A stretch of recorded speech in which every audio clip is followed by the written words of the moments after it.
for everybody, this is okay. Like some women freak out about this and they're like, am I getting the exact amount every single day? Like with however they're using their hormones. And they're so worried about it. Like they want the exact equivalent. And well, how many drops of this or how much gel do I use? And what if I don't use exactly the same amount? Look, your hormones change hour to hour. Like when you're fertile, when you're cycling years, it's changing day to day, week to week, month to month. They're up and down and up and down. So really, if you don't get the exact same amount every single day, that's actually more natural than it is to have the exact same amount every day. All right. Well, today I am back with my meno bestie, Karen Martel, for part two of our Ask Us Anything series. The last time we got together, we covered hormones, hormones, and more hormones. And we also got pretty deep into the progesterone. And so, We did. that's still the number one thing you all girls want to know more about is hormones, how to take them, when to take them, and what actually works. So we went straight to you. We asked our communities, social media, and even our YouTube comments and pulled your biggest, juiciest questions for today's conversation. And we're going to answer them rapid fire style because for the deep dives, we got full on podcast episodes on them already. So we'll include those and what's relevant in the show notes. And if you don't already know Karen, let me tell you why I love having her here. She's not only a certified hormone specialist and transformational nutrition coach, but also an authority on women's weight loss and the host of my favorite podcast, The Hormone Solution. So if you've tuned into her episodes, you know that Karen has been through her own health struggles, which is why she's got so much compassion for you. And she's got real life experience that makes everything she teaches just so relatable. So like me, Karen is here to help women navigate this wild menopause transition, especially when it comes to hormones and that stubborn weight gain that just seems to pop up out of nowhere. And what I love most is that she goes way beyond the generic advice of just eat less and exercise more. And she actually challenges what we think we know about weight loss. And she's also built an amazing community of women inside her private membership. I'm in there too, by the way. And if you like what you hear today, you're going to want to check it out because she delivers this kind of wisdom every single week. Plus, she offers group coaching and private coaching, and yes, even her very popular weight loss peptide program. So you're going to love this conversation. I promise, promise, promise. And I know you're going to walk away with much more clarity and confidence around your hormones. So welcome, Karen Martel. Oh, thank you, Zora. That was a nice intro. I was just thinking yesterday about I was remembering when I didn't know you, but I would see your podcast graphic online. Like I would be searching for podcasts about hormones and menopause, and yours would, of course, always pop up. And I'm like, who is this woman? She is so gorgeous. And look at her body. And I used to just like, oh my God. And then I remember meeting Nat Nidham for the first time. And she said at the end of the conversation, she's like, oh my gosh, I have to introduce you to my friend Zora. And she did. And thank goodness she did. The rest is history. And now we're Meno besties. I know. I remember that. And she's so smart. She knew we would get on very well. So Yeah. thank you, Natalie, for doing that. Natalie's Yes, also got a great exactly. podcast, by the way, She called does. Longevity. And she does cover some menopause and hormones things, but she talks about a lot of other things. So I can recommend that as well. Yeah, me too. Yeah, she's great. So All let's right, let's do it. Let's do it. So I'm going to start we're going to try to go this as fast as we can, just so you guys get very quick answers. The first question that we got was my FSH, which is follicle stimulating hormone. It's a hormone we can test to see where we are in menopause. And she says it's 22. And she says, can I lower this? Because she probably knows that having it higher and higher is maybe not such a good thing. And she says her estradiol is 41, and I'm going to guess it's picograms per ml.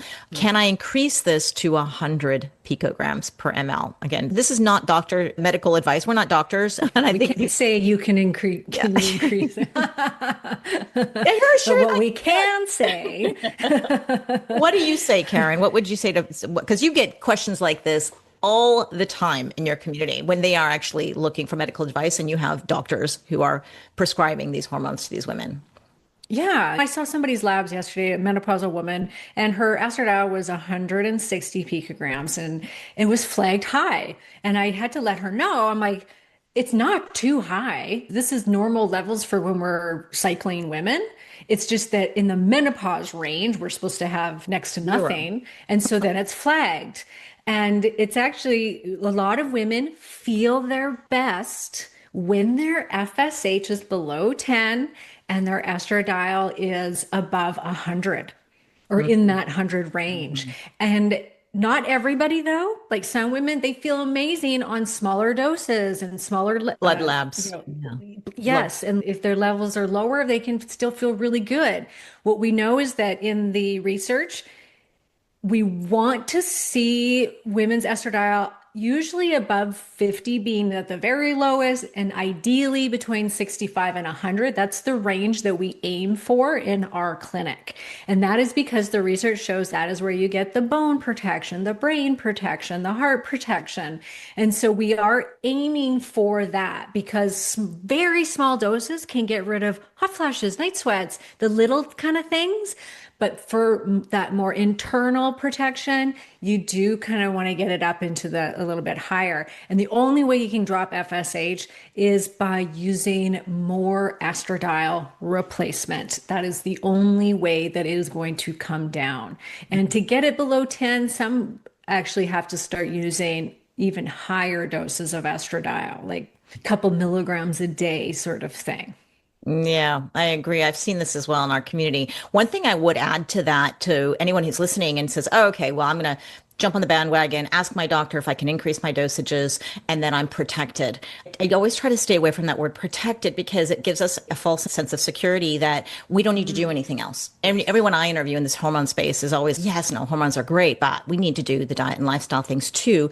And that means also measuring your bone density, I guess, or your bone. I would actually go with a REMS scan and measure the bone quality, the fragility score, and all that, because even if you are in the ranges, and you still see that your bones are not getting better, you may need higher dosages, or you need a different delivery method, or your cardiovascular markers aren't good enough. Well, then you need to still do more. And that's why I always try to say we can lower our risk of some of these diseases, but we should still be monitoring and checking them just to be sure. We're all bio-individual. We all need to know where we're at. And that's why I love the testing, measuring, and assessing. Yep. Yeah, I agree. Yeah, we never, when we give these answers about the hormones, oh, you guys should always know by now with me and Zora, this is just hormones are just one piece. You still got to do the lifestyle. You still got to lift weights. You still got to do all of these things for your health. It's not just hormones. Yeah. Did you see there was a great, do you follow Dr. Amy Big Killen? She's got a great Substack. She's a doctor and she's I know of her, but I don't follow her. No. there's another connection for, Yeah. she's great. She's been Yeah. doing a lot of deep dive into menopause, I think the last maybe 10 years, more or less. And so she writes these really great articles. And one of them recently was, why don't doctors ever give us a number where our estradiol level should be? Like doctors just don't want to say these kinds of things. And so she wrote an article about it. And then she dove into the research, and very similar to what you said, says, well, this is what I'm finding. And I guess if you want numbers, then there you go. Yep. Yep. That's it. Exactly. And when you get into those higher doses, of course, it's recommended to work with somebody that understands the use, like using physiological doses for optimal health. And you're right, a lot of doctors don't. They do the lowest possible dose to get rid of those little niggly symptoms, and they don't look at anything else. And it's also in balance with other hormones, right? Yeah. So it's not just let's get estradiol up and high. Well, what about progesterone? What a progesterone. Yeah. What about your testosterone? What about other hormones? Yeah. They all work in symphony. So it's nice to look at a lot of things. Yes. Yeah. Yeah. Okay. So the next question, does using this on a short term or long term of time affect your perimenopause or menopause in a negative way, or is it good for you? And I did a little bit of investigating. I had my thoughts, but I just went to research a little bit more, thinking, what is anything changed? And that doesn't seem that anything has changed. And what I've always recommended is well, let's test it and see how you're doing. Do you feel bad when you go to the sauna? Does it trigger a hot flash because you're already hot and it's doing another one? But we have research showing that it can help lower I think it was about 50% hot flashes in terms Yeah. of intensity and rate. And then ice baths or cold plunges, similar thing. But it's one of these things that I think you need to follow your intuition as well, because it's not just because the research shows it's good. If you feel bad, you shouldn't be doing it. But in terms of safety, it's the same guidelines for women in peri and postmenopause. The same, like if you have blood pressure issues, cardiovascular issues, obviously get clearance from your doctor, and maybe sauna is maybe not the right thing for you. So you need to do your due diligence. But for generally healthy people, there shouldn't be, I don't see any research showing that it's bad for perimenopause or menopause. Yeah. You get the same benefits I as think it's any other good. person, like, which would be good cardiovascular benefits and lower anxiety and stress and mood and helps burn fat and all the other great things that come with a sauna. And we also have to remember, if you're looking at infrared sauna versus a hot sauna or Yeah. traditional steam sauna, there's so many different types of saunas Yeah. these days. Do you have any thoughts on that, or do you have a sauna yourself? Yeah, I have a sunlight and sauna, and I interviewed the guy, and we did go into some of the research around hormones, so we can link to that in the show notes. Did you interview him too? I interviewed Joie something. Okay. Name is Joie. She's from Yeah. UK. But and they're incredible. I mean, they're one of Yeah. my top recommendations for health and longevity. And there's just so much research around how good they are for you and the detoxification and the heavy metals, which is all we want to get rid of heavy metals. Like they really mess with our hormones. So Mhm. being able to gently remove them from our body is such an incredible thing. So I am 100% behind doing saunas. And I am a hot flash person. We talked about that last time in the Q&A. I'm very easily triggered. I never get increased hot flashes. Even when I'm in there, I don't start having a hot flash. And with the traditional sauna, you do? I don't know. I don't think so. Been a long time probably since you've been It's in been a long time. I've always had this. I've only ever had the infrared one. Portugal, and the gym I go to has a sauna, like a traditional Nice. sauna. And I am one day, I will get a sunlight in one day when I'm like Yes. my garage or They're something. beautiful. They're beautiful. I think they're one of the best saunas out there when you start researching them. Yeah. Okay, so our next question. I am 47 and just got, I think she meant to say, just got an IUD. I am on zero point 0.5 patch of estrogen and 100 mil of progesterone at night. Now I am hearing that is no good. Can I keep the IUD if I want to look at cycling? Okay, so once again, can't give you medical advice. However, what I would do and recommend is researching the IUD and what's in there. I've done podcasts on birth control. It's like you're 47. If you're still wanting to protect yourself from getting pregnant and you're not interested in that, then, for sure, that's a great option. I'm all one for it, but educate yourself on it. The IUD has progestin. This is a synthetic progesterone. Do not believe them when they say it does not go systemically. It does go systemic. And I have seen this in people's hormone profiles when they've been on it for a long time and what it's doing to their natural production. Always remember that progestin is linked to a slight increase in breast cancer.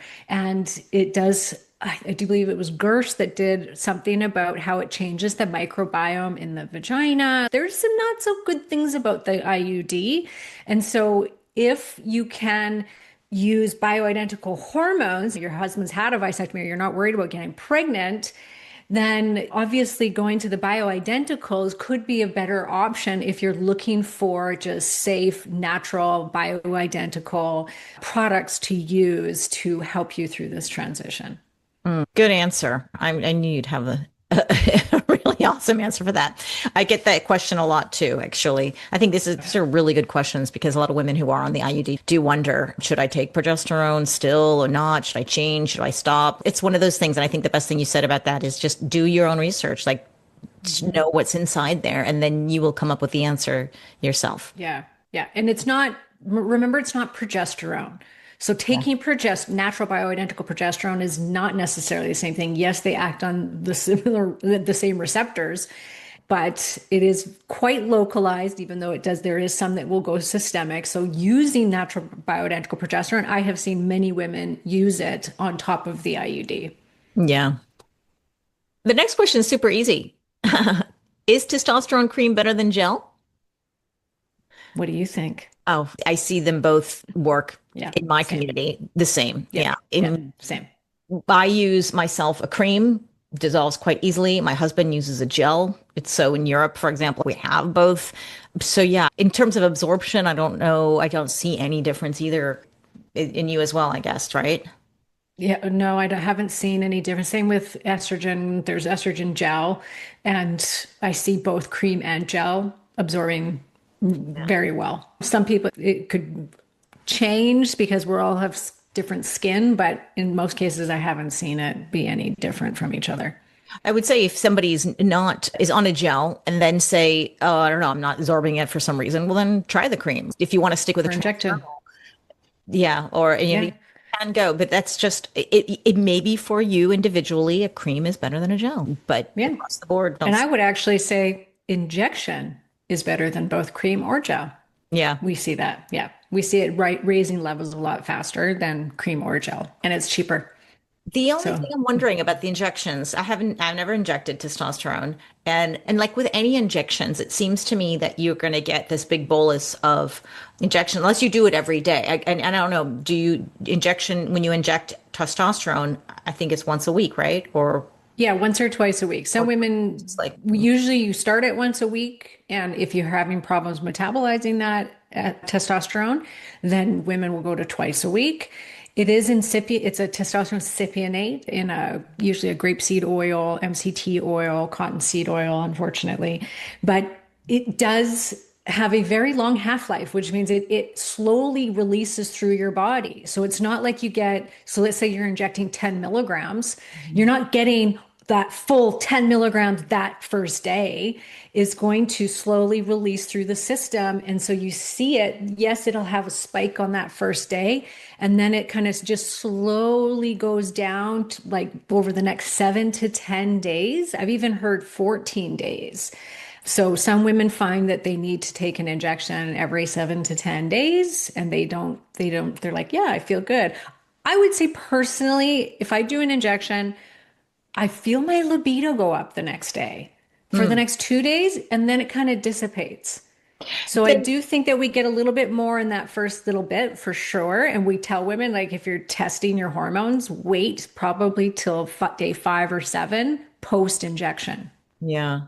I think testing is interesting because as long as the doctor understands or whoever's reading it, like you, it just got to put things in context in terms of whether you inject, if you were to inject and then go test right away and you go, oh, I've got really high levels. Well, then that sounds about correct. And then you Yeah. see how high do you get? And then you can test also on day 5 or just before you take the next one. And then you know that it should be low, right? If it's like Yeah. super high, then you'd go on day 5, you're like, well, what would it be on day 1? Oh my God, it must be much Yes. higher. So I think when you're reading labs, and I'm certainly not a professional here, but I would imagine when you are, you put these things into context Absolutely. and you could probably test. It's maybe better to test on certain times and days, but I guess you could still get a lot of interesting data. And for me, if I had carte blanche, I would be testing every day and multiple Yeah. times Yeah. a day. Ooh, what happens on day Yeah. one, Yeah. day 3, just to know my own situation, right? And Yeah. Yeah. that would be an idea. But I can tell people that, I mean, I see labs all day long and and we tell all of our patients and members like test on day 5 or 7. And in most cases, they have lots of testosterone on day 7. So it shows that it's staying in their system Mhm. at good levels till day 7. And, for sure, if someone did it the day after and I see that it's above range, I'll say, did you just take your injection? And they'll be like, yeah, I did. I'm like, okay.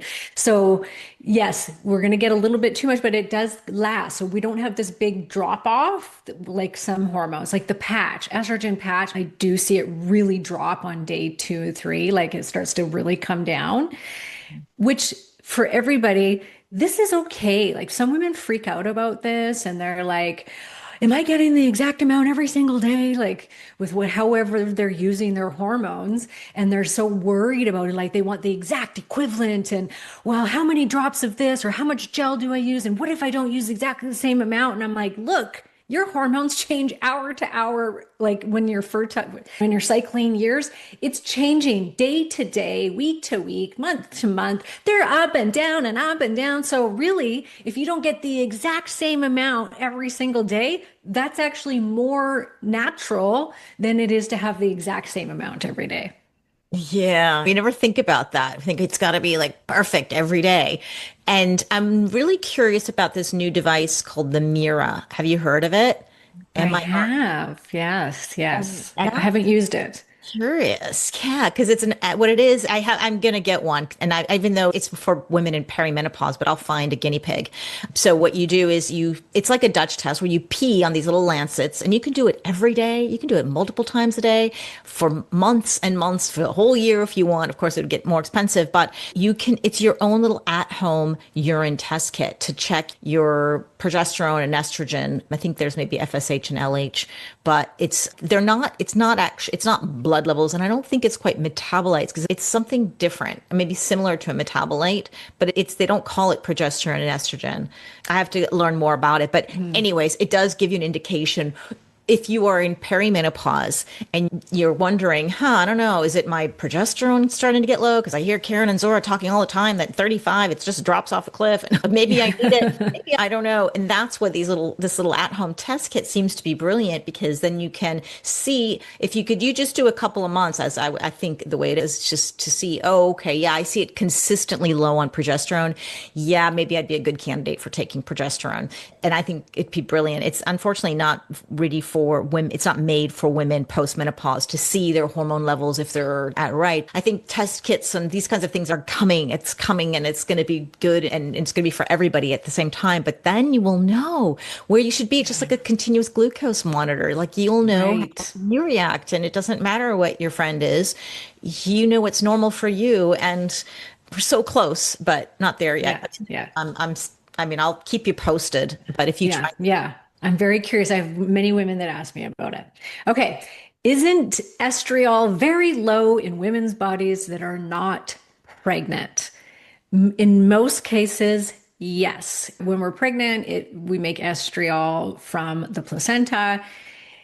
When we're not, we're going to get it from estrone, and estradiol will convert down to estriol, and it's usually very small amounts. I have seen it high on some women when they've got a high 16 hydroxylation metabolite on their Dutch test. And so I Maybe have explain seen what it that is. elevated, but not very often. Explain It's what the it 16OH is. Yeah. It's just for it's those. a metabolite of estrogen, Mhm. and it's in the phase one of metabolizing your hormones.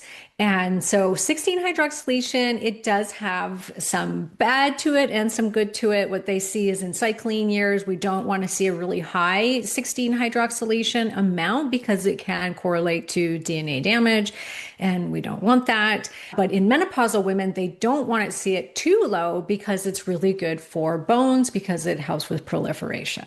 So it's not as bad as 4 hydroxylation, which is the most toxic and DNA damaging one that's linked to increased risk of breast cancer. A very tiny amount, but it's there. So Thank that's, yeah. we need the Big. episode where you talk all about the 2,4,16 OH pathways and Dutch test. Do you Sure. have one of those? Yes. Okay. Yeah. Good. Okay. So if people want to take a deep dive, we're going to move you over there. Okay. What's the next one? Oh, does all Bi-Est cream have the same base? I know Do you think she's saying like hormones, like the same hormone base? No, I think what she's saying is, just so people don't know what Bi-Est, it's actually, remember, I interviewed you in the beginning. I was like, what is this Bi-Est thing? I never heard of it because in Europe we don't really use it.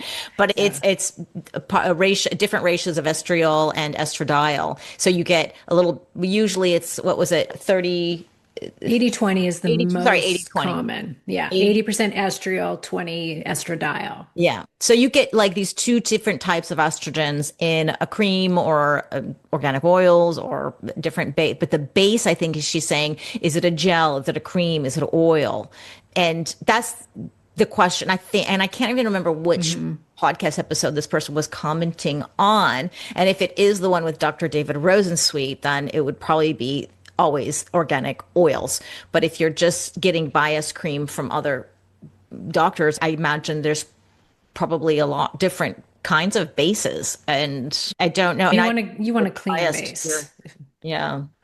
Yeah. Yeah. So if she's talking about hormones, it's estradiol and estriol, different ratios depending on who you're working with. I've seen doctors do 50/50. I've seen them do less estriol than estradiol, but in most cases, they're trying to use more estriol than estradiol for multiple different reasons. And then if you're talking about the base, yeah, it comes in different creams and oils. There's no pharmaceutical brands of Bi-Est. It has to be compounded or over the counter.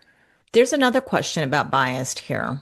She says, would Bi-Est 50/50 give us enough estradiol to be effective? How many milligrams of estradiol do doctors typically prescribe on average? So, which we just said was 80/20, but she's asking about the 50/50. Is it enough estradiol? And you have a lot of experience with women in these different probably ratios. What are you saying?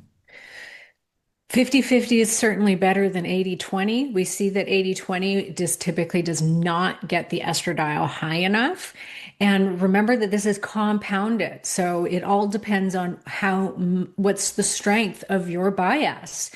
So I've got a Bi-Est, like an over-the-counter Bi-Est for the face, and it is 4 milligrams of estriol to 1 milligram of estradiol. And that's a very typical dose, and that's on the higher end.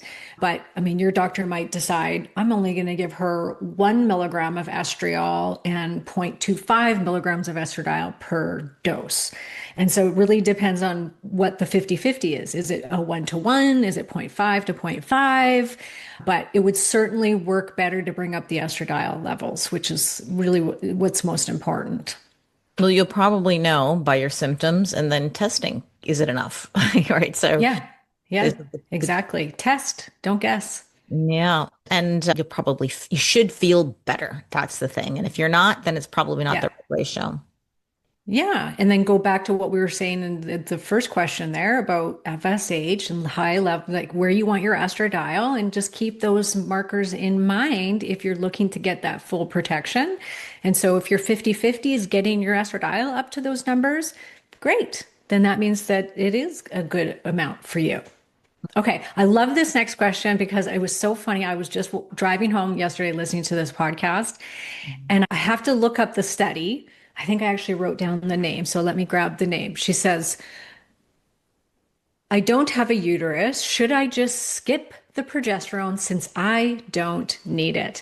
So if you want to give your 2 cents on that while I look this up. Okay. Yes. A lot of women ask this question too, because their doctors generally would say, you've had a hysterectomy or you don't have a uterus, no need for progesterone. And the reason why is because progesterone is supposed to balance out the estrogen. The estrogen is building up the lining, the uterine lining, and that could be a breeding ground for cancer if you don't have it more thin. So that's why you get progesterone in. But if you don't have a uterus, you don't have to worry about that.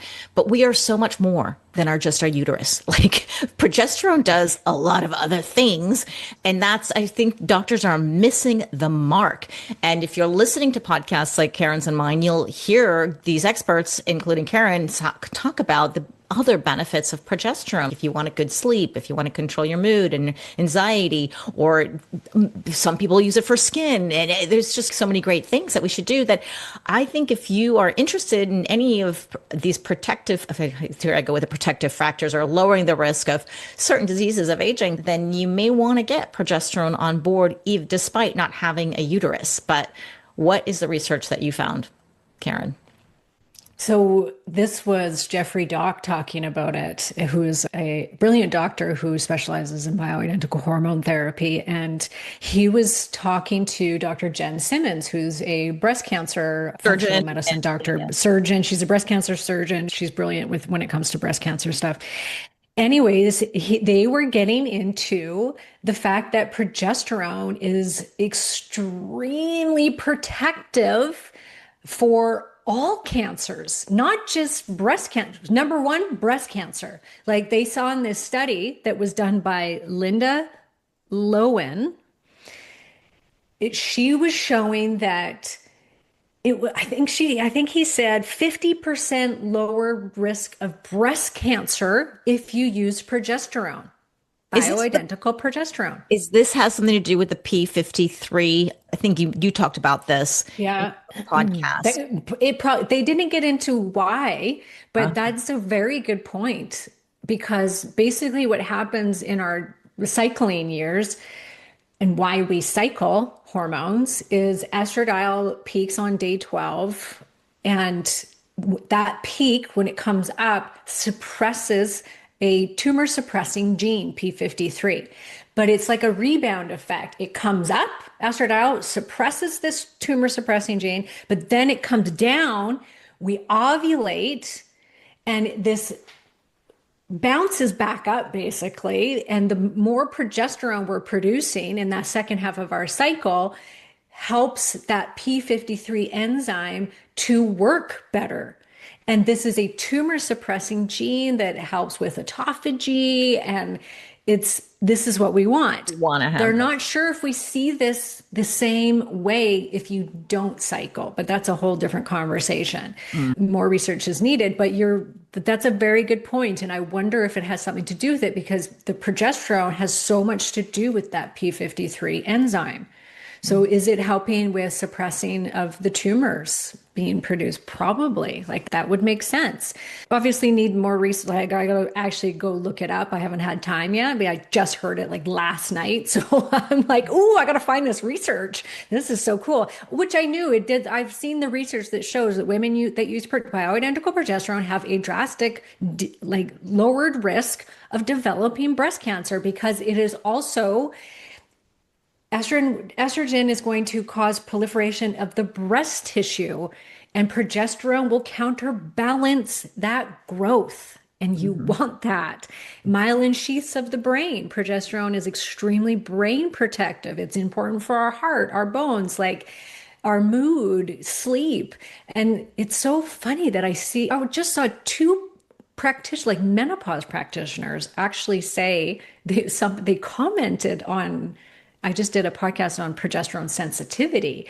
Mhm. And this one woman was like, lucky me, I don't have to use progesterone. I don't have a uterus. And she's a and I'm like, whoa, don't say that. Don't say, oh, lucky for you.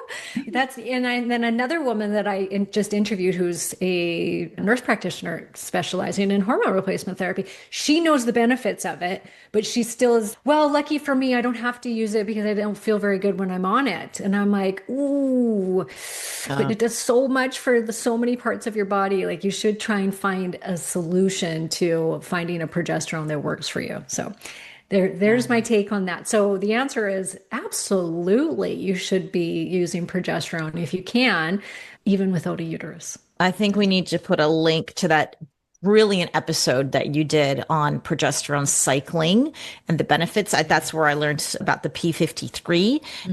And this is something that you can dive deeper into the intolerance to progesterone and how people can actually find a way to take it when they don't, because there are women who don't like it. They feel bad on it, but there are ways, really a lot of ways.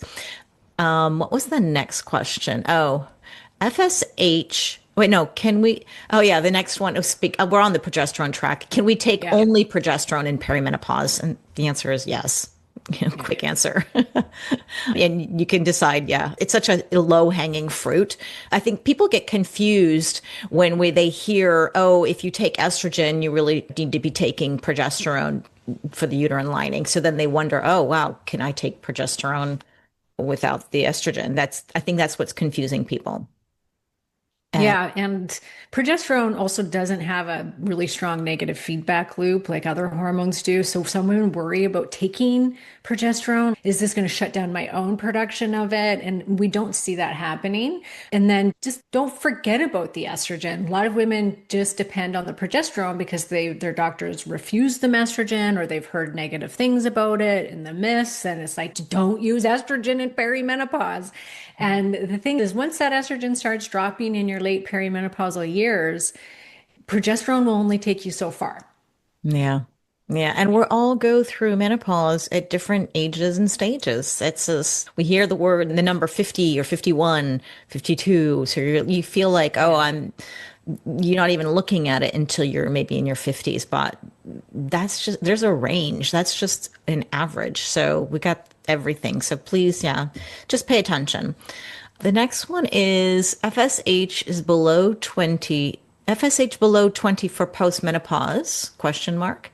How does one tolerate enough estradiol high to get FSH down? I bloat terribly in postmenopause, like at least 20 pounds in a month from just zero point zero 0.01 estradiol cream, lowest possible dose. I give up. Is it autoimmune parasites, mold that's not allowing estrogen or progesterone to process in the body? Insomnia is terrible. In 10 years of HRT, puzzle struggle here. You can see this one is really struggling.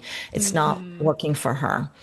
So what do you say? Because it sounds like she's trying to get on a dosage, but she wants to be on it, but she's not getting results. To feeling bad, feeling worse on it. So we have a very small percentage of women that are really sensitive to hormone replacement therapy. I've worked with women that have had to literally start with up of estrogen oil or cream or whatever, and they feel it. One little tiny little amount, and they can feel it.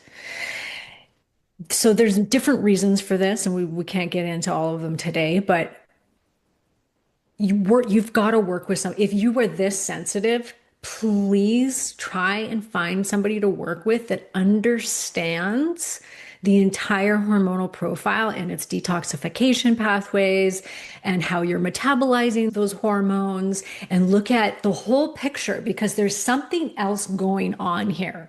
Whether that's you do not process your hormones very well, so maybe you need to do some genetic testing, or maybe you've got mold, heavy metals, things that are clogging up those receptors and not making you feel well when you take hormones. There's trauma. There's a lot of very interesting research that's coming out that's showing trauma, early childhood trauma, and how that affects the hormone receptors later in life. Wow. And so there's many different little kind of pathways that you can go down here. And I know that sounds overwhelming. It's like, oh, well, where do I even start? But if you're gaining 20 pounds in a month from a tiny, minuscule amount of estrogen, number one, you are not metabolizing that very well. And so you need to upregulate those pathways. You need to look at your diet. Are you exercising? Are you moving those hormones around in the body? How's your gut? If you don't have the right gut microbiome, your estrogen's going to start getting recirculated, which it sounds like it is. And so don't even worry about getting FSH below 20 right now. That's like the last of your worries. What you need to focus on is, okay, my receptors are clogged up. I am not metabolizing. I am recirculating this stuff. So let's start with the gut. Let's start with lifestyle. Let's start with diet and get all of these things in place, taking the right supplements that support your estrogen metabolism. And acetylcysteine, there can be like even DIM for somebody like this, which can lower your estrogen farther, but small amounts in conjunction with other things that help with your liver and your gut. And then you may find, oh, I can start tolerating. You very slowly start putting in the estrogen rather than jumping to a higher dose. You start very, very small and you slowly work your way up. One thing I would add to that too, in terms of the detoxification, is to look if you're drinking alcohol, because that also inhibits huge. detoxification of estrogen. And maybe it's not the hormone at all. I mean, it could be honestly just like she mentioned, mold toxicity or some other issues that need to be really resolved and has nothing to do with the hormones. So we don't really know, but it sounds like the whole package needs to be rehauled. And I think it's a really good Yeah. advice. You said just go extremely low and slow, and also looking at the balance of things, right? We don't, maybe it's estrogen dominance, or maybe there's not enough progesterone in the picture. But again, working with somebody like Karen or a practitioner who understands those minute details and the nuance will get you there. Don't give up. Yeah. You are actually the perfect person for this question because that's your whole jam with the podcast too, is what causes the weight gain and the big belly while on HRT. Before menopause, I would gain weight if my body was receiving too much progesterone. 7 years on, compounded HRT creams, and I am tired. I've gained 25 pounds and have a big belly. So yeah, you've helped a lot of women in menopause, but also with the body composition and weight loss. So what would you advise this woman here? Yeah. So it sounds like she's asking not so much about weight gain in menopause, but the weight gain that can happen to some women when they start HRT. Do you think that? Yeah, and Right? particularly, yeah, the progesterone is what we Yes. think. She thinks that her body may have too much progesterone. But yeah, why do some women gain weight when they're on HRT? I'm Hmm. thinking, and with the progesterone, I mean, it's hard to say gain weight, or maybe she's talking about bloating because that can kind of Hmm. happen with It progesterone. can. But yeah. Yeah, too much progesterone can cause water retention. And I've seen some stuff that has related progesterone, like high amounts of progesterone to insulin resistance, but then I've seen the opposite where it can help it. So I think it's one of those not too much, not too little, kind of the perfect amount can help. But if you overdo it, then it can become a problem for some women and cause weight gain. And then the weight gain that can happen to some women when they start HRT, I get so frustrating because we gain weight because we lose the hormones. We put the hormones back in, and some women freaking gain weight from it. And it's like, come on. Yeah, Like, should yeah. this not help me lose weight? And some women, they get on it and they immediately lose weight. And it's like, I see both, Yeah. but 50-50, I see both. And so there's no research on why this is. And so I've done a whole podcast about it. Mhm. But it does come down to how are you metabolizing those hormones? Mhm. And you want to obviously take it low and slow, but she's 7 years on HRT and she's gained 25 pounds. So that is likely not so much the HRT, it's that her body has continued gaining weight from the drop of hormones and from being in menopause.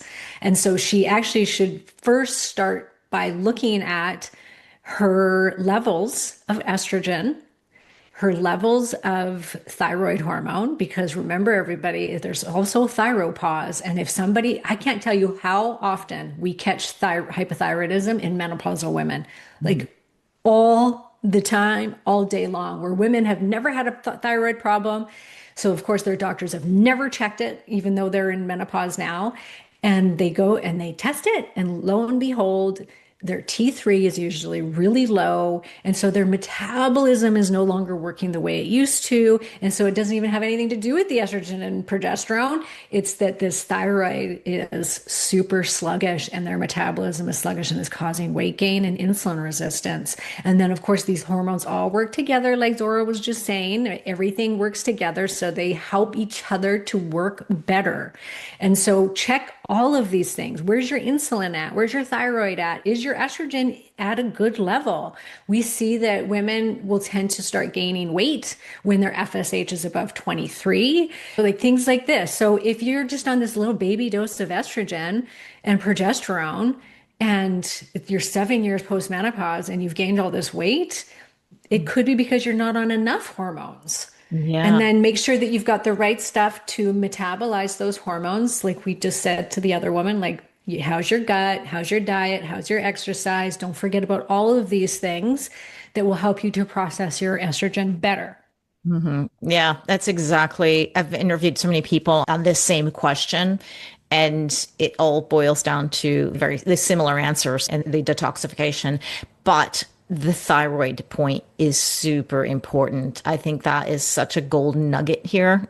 For women may go a light bulb. God, yeah, I'm going to check my thyroid. I mean, honestly, could have nothing to do with the hormones you're taking. And such a good point that it could be just baby dosages. And 7 years on, if you haven't stopped the hormones completely and then gone back on it, it's what some people do with supplements or hormones is like, is it? I don't know. I'll just stop and see what happens. And if I start losing the weight again, then maybe it does have something to do with it. But we can do all these little experiments with ourselves and figure out the solution. But the testing, go check the thyroid metabolism. Thyroid is just, it's too big to ignore.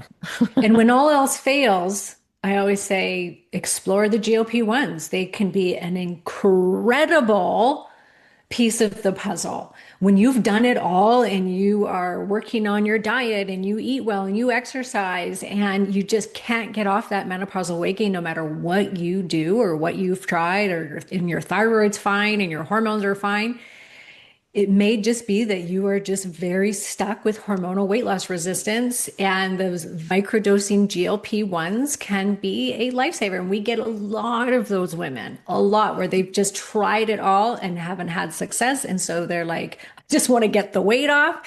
And they take these GLP-1s in a very safe way and in small doses and do all the rest of the work with it. And it can be extremely gratifying, let me tell you. Yeah. These women are like, hallelujah.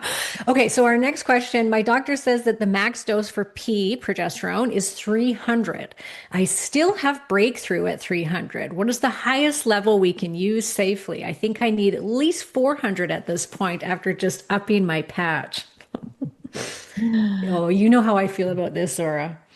But if it was according to some of your guests, you can bring your progesterone to levels of 1200. Yeah. Yeah. You Which do. can't say I agree with. Yeah. I always think it doesn't matter what the doctor says, or, I mean, it does matter what the doctor says, but you know your body. You got to feel what's working for you or not, regardless of a number. But the interesting thing, she has a breakthrough. But and I imagine it's a Yes. breakthrough bleed.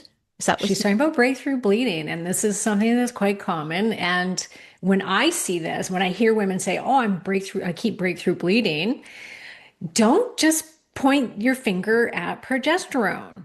There's a few things. Number one, if you're taking progesterone every day in higher doses, like 300, it can actually cause an unstable uterine lining and cause breakthrough bleeding from too often progesterone. I didn't know that. So take that into consideration. Sometimes it's a lack of estrogen. I have seen this. Definitely, I've seen more so it being not enough progesterone, but in myself and in many of our clients, we've seen that if it's not progesterone, that it's because their estrogen isn't high enough. And so take that into consideration. The other thing is maybe you're not absorbing your oral progesterone. I have seen this as well. If you've got some gut problems, you're not absorbing things very well, that could be it. If you've got fibroids, have you had a pelvic ultrasound done since this has started? Always, that's my first recommendation. Get an ultrasound done. Let's rule out any growths, because if you've got fibroids in there, progesterone can feed fibroids and estrogen can feed fibroids, and that will cause breakthrough bleeding. So if you have, what about your uterine lining? If it does show that it's overgrown and it's thick, then you probably aren't absorbing your progesterone very well, and you may need to switch to progesterone vaginal suppositories. And I've seen high doses of progesterone suppositories work really well to get rid of that uterine lining. And for some women, fibroids, if they're not being fed by progesterone suppositories, can really help shrink fibroids. So take all of that into consideration. Don't just point the finger at the progesterone, and look at possibly maybe cycling the progesterone, trying a different delivery form, try transdermal progesterone, vaginal progesterone. So that's where I would go with that first, and obviously work with your physician about it. I'm really glad that you mentioned to test, like just get an ultrasound and see the uterine I lining, because need that's to what we're most know. concerned about. If anybody who has got a Yes. breakthrough bleeding, I mean, we don't know if you're bleeding. Like, we don't know, is it breakthrough from the hormones or is it something else? And I always think the first thing to do is just go to the doctor, make sure it's nothing serious, and then go check the uterine lining, which would make perfect sense. Let's go check that out. And then then it guides you rather than just guessing. Maybe it's not. So I'm glad you mentioned that. Yeah.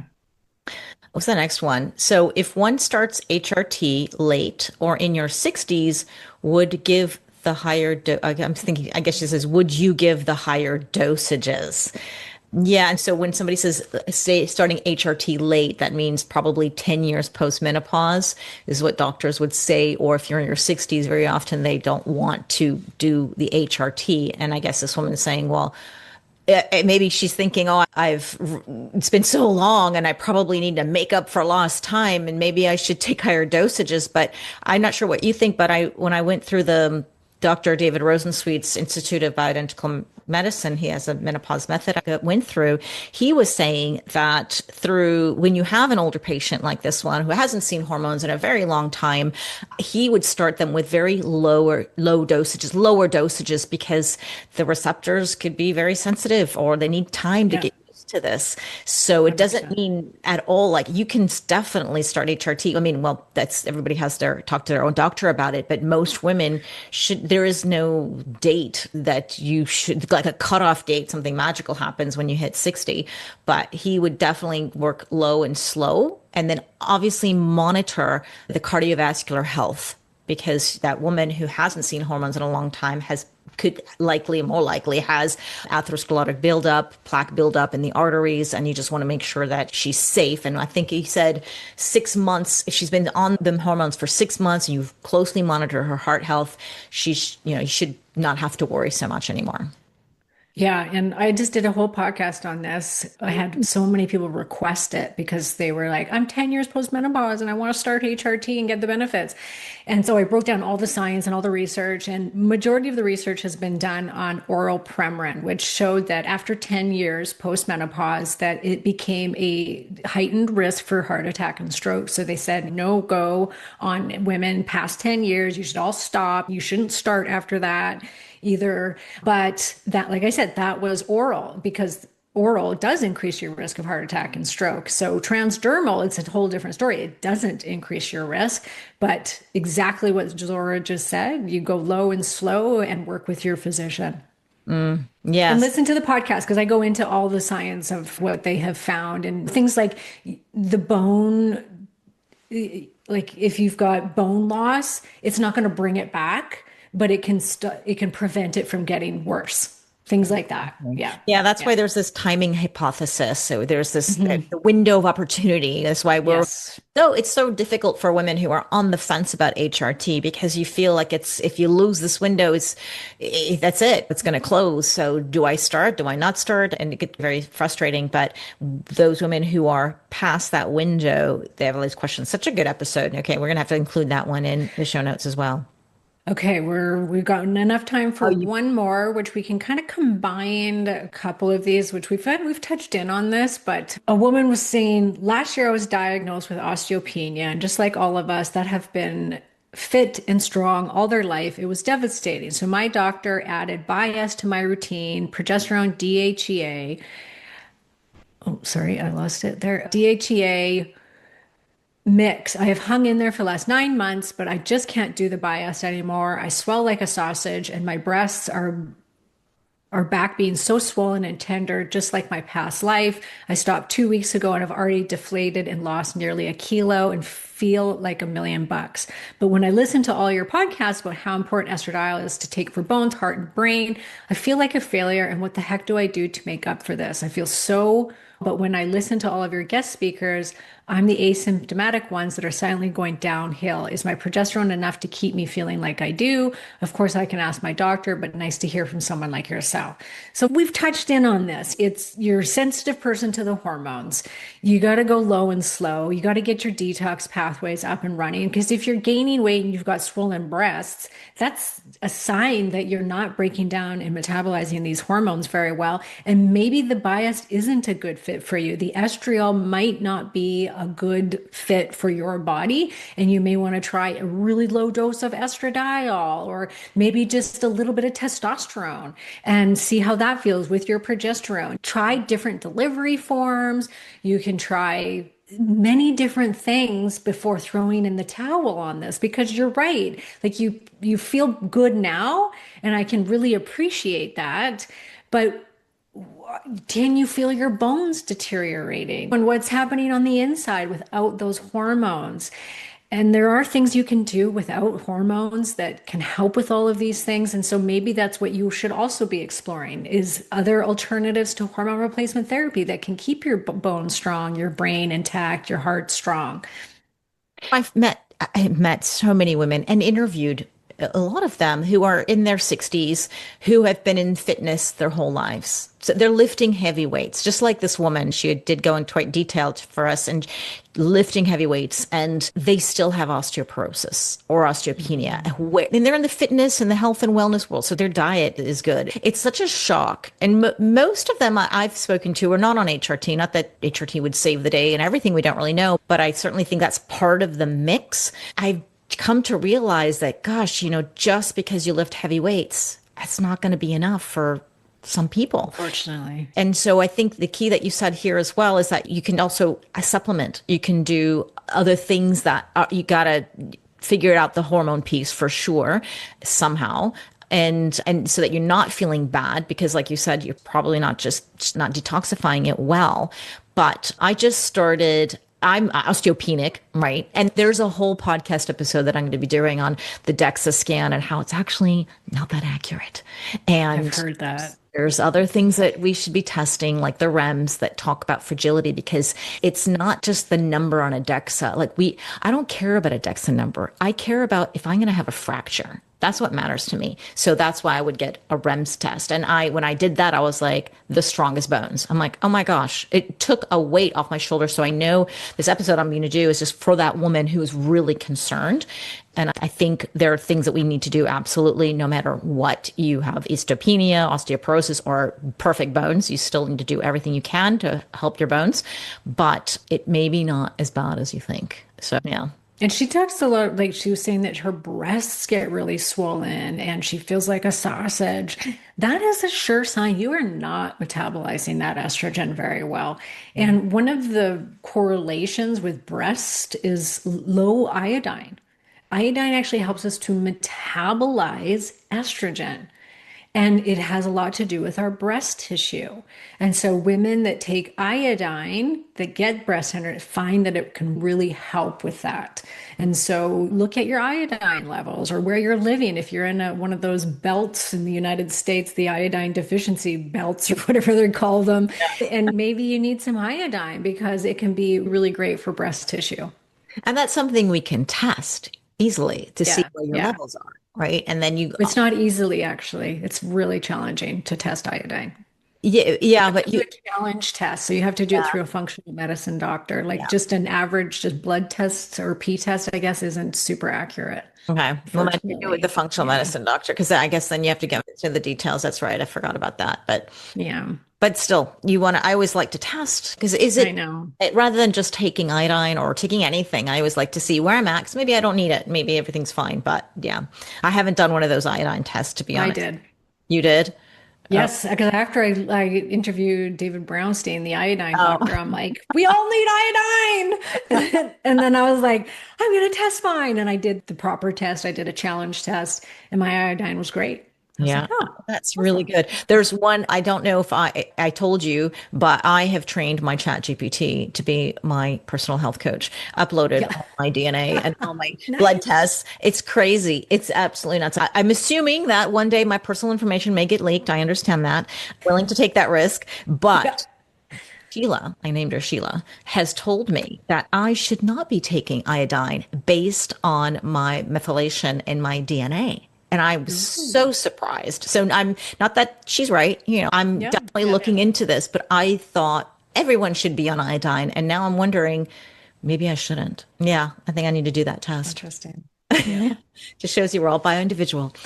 All right, Karen, I'm going to let you go because I know you've got another meeting right now, but I'm so glad that we got together and we're doing this regularly, girls. If you've gotten to the end of the show, that means you really like these Q&As. Send us your questions. You can send it to us in email or on social media. We will grab it and we'll put it in our list of questions for the next time that we meet. We're going to meet up quarterly or so, right? I mean, every couple of months, we'll bang out an episode for Do you. the menopause bestie. What did you call it? The Meno Besties, the Meno Bestie Q&A. I don't remember what I called it. The Ask Us Anything. Oh, ask us anything. Yeah. The Ask Meno us. besties, ask us anything. All right, ladies.